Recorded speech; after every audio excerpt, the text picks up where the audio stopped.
in the locker room with all the boys? I mean, I hear from a million guys, he a lot of guys didn't like Jim. Right. Jim kept to himself. I liked Jim. I knew him fairly well. And, we traveled a little bit together. We worked out together sometimes and stuff. And I didn't have a problem with him. Jim was he was just in his own little world and kept himself a lot. And a lot of guys didn't.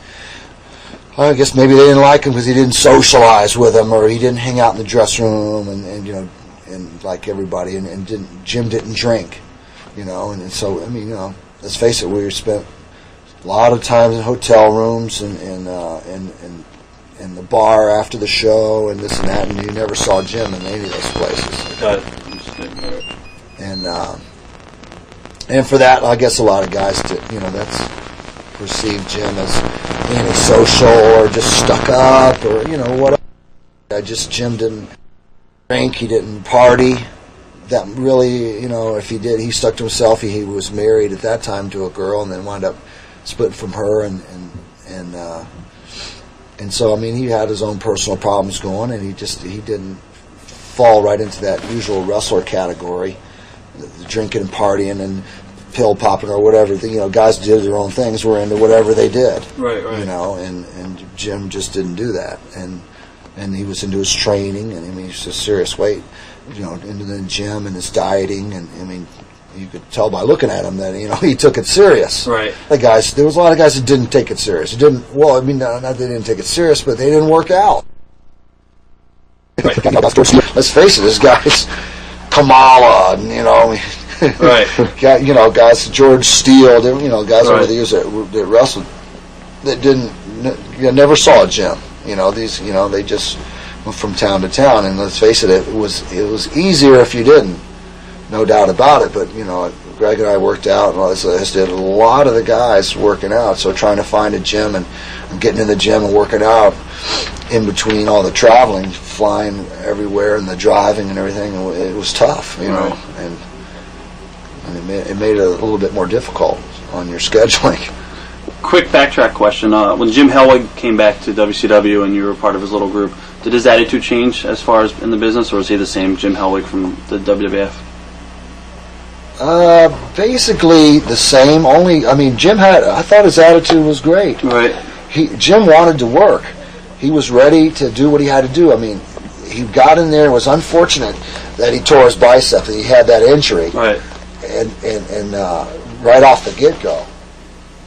And I thought it was just tragic that had to go that way. Especially it was tragic for me because I was tied up in the middle of all this. Right.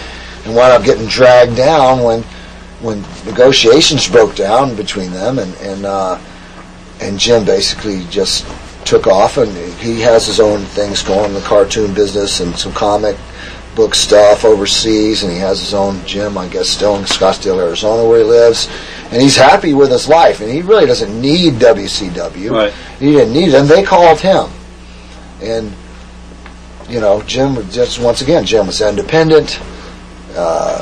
He wanted to do what he wanted to do, and when they were iffy and didn't know where they were going to go, right. or weren't sure, they were him-hawing around, and Jim just said, hey, right, see you later, and I got stuff to do, and and if you guys can't make up your mind, or play games, and you're not, let's talk money, and they didn't want to talk. And they were going back and forth, and Jim just split and did his own thing. I can't blame her for that. I was sorry to see it happen, right? Because it really broke my back. Because they tied me up with Jim. They didn't make a deal with him. He split and left me nowhere, and hanging in limbo, right. Let's say, as the Disciple. And I thought the Disciple could have got over. In the beginning, it was getting over, and they could have done anything with him. Right. And they just let it die. What are your memories of your Rick Feud or Rick Rude series? Rick Rude was an interesting guy. I actually knew him. I knew his family. I met him when I was in the Carolinas in the early '80s and stuff. And I never had a problem with Rick or anything like that. We right. worked together fairly well. I remember we had one match. I think it's St. Louis or something, and wound up doing something to him, and it scared him. It's some kind of something out of the corner, and we both went down, and he didn't know what I was going to do, and he came up, and it was very close to being a real confrontation there, and because I had scared him, and we had a little verbal problem for a little while, but we sorted it out, but Rick was the guy who was, you know, a little different, is into his own thing, and, you know, he did the training thing, and you know, and I liked Rick, and I knew his family, actually, and I had a thing going with his sister for a long time. Right. She was a great girl. She's married now and has kids and everything. She was a bodybuilder and trained, and I had some great times.